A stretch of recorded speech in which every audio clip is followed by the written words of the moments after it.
Bismillahirrahmanirrahim. Assalamu alaikum. My name is Ubaidullah Khan and my favorite member is Muhammad Zahid. Our topic is target code generation. Code generation can be considered as final phase of compilation. Through post-code generation, optimization process can be applied on the code, but they can be seen as a part of code generation phase itself. The code generated by compiler is an object code of some low-level programming language, for example, assembly language. We have seen that the source code written in higher level language is transformed into a low-level language. The result is a low-level object code, which should have following minimum properties. It should carry exact meaning of source code. It should be efficient in terms of CPU usage and memory management. We will now see how the intermediate code is transformed into target object code, or assembly code in this case. Directed acyclic graph. Directed acyclic graph is a tool that depicts the structure of basic blocks, helps to see flow of values following among the basic blocks, and offers optimization too. Directed acyclic graph provide easy transformation on basic blocks. Directed acyclic graph can be understood here. Leaf nodes represent identifier name or constants. Interior nodes represent operators. Interior nodes also represent the result of expressions or the identifier or name. Here the values are to be stored in or assigned. For example, there are three statements: t0 is equal to a plus b, t1 is equal to t0 plus c, d is equal to t0 plus t1. First statement, t0 is equal to a plus b. Here a and b are leaf nodes, where plus and t nodes are the parent node of a and b.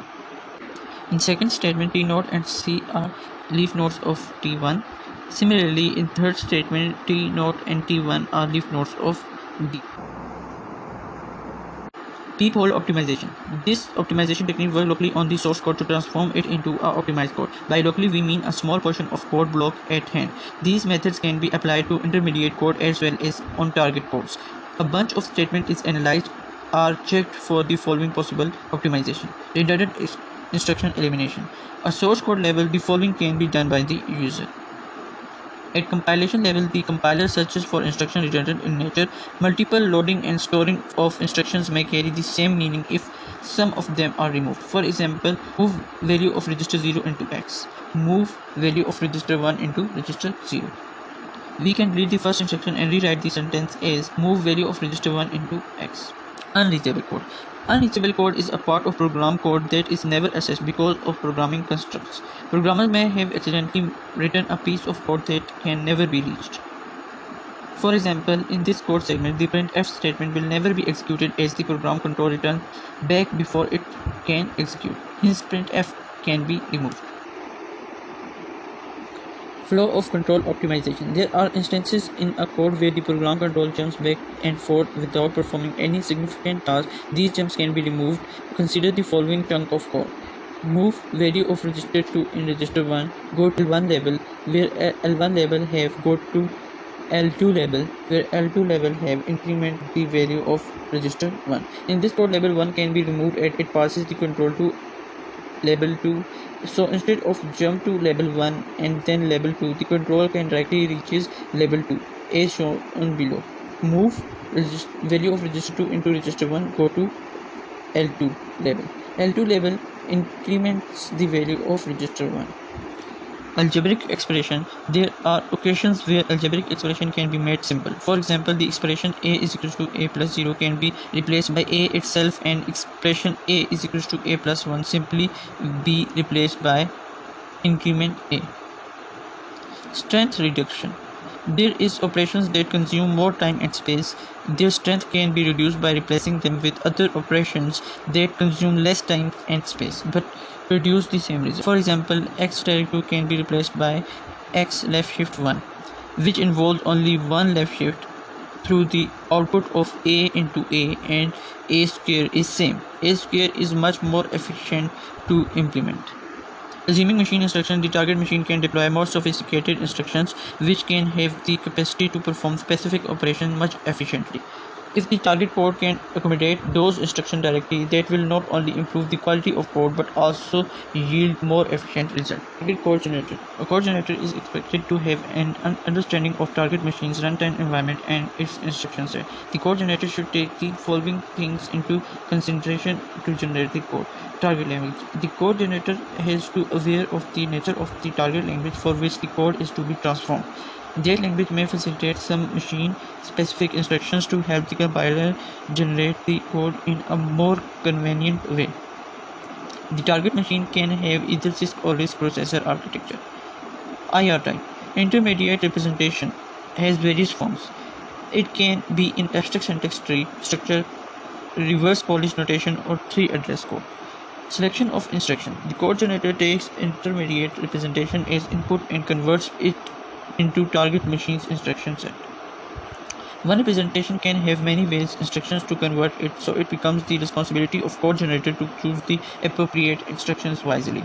Register allocation. A program has a number of values to be maintained during the execution. The target machine architecture may not allow all of the values kept in the CPU, memory, or registers. Code generator decides that values to keep in registers.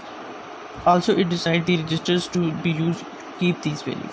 Ordering of instructions. At least the code generator decides the order in which instruction will be executed. It creates schedules for instructions to execute them. Descriptors.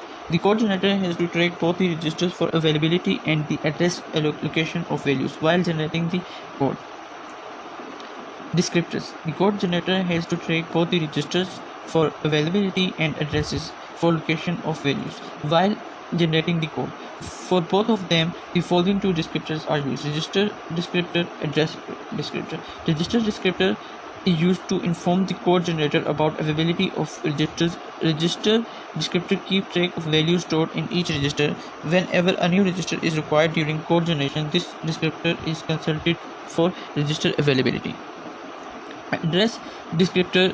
Values of names used in program might be stored at different locations while in execution. Address descriptors are used to keep track of memory locations where the values of identifier are stored. These locations may include CPU, register, heaps, stack, memory, or combination of the mentioned locations. Code generator keeps both the descriptor updated in real time. For a load statement, load X into register 1. The code generator update the register descriptor R1 that the value of X and updates the address descriptor X to show one instance of X is in register 1. Target code generation. Basic block comprise of sequence of 3 address instructions. Target code generator take these sequence of instructions as input. Get register. Code generator uses getRegister function to determine the status of available register and the location of name values.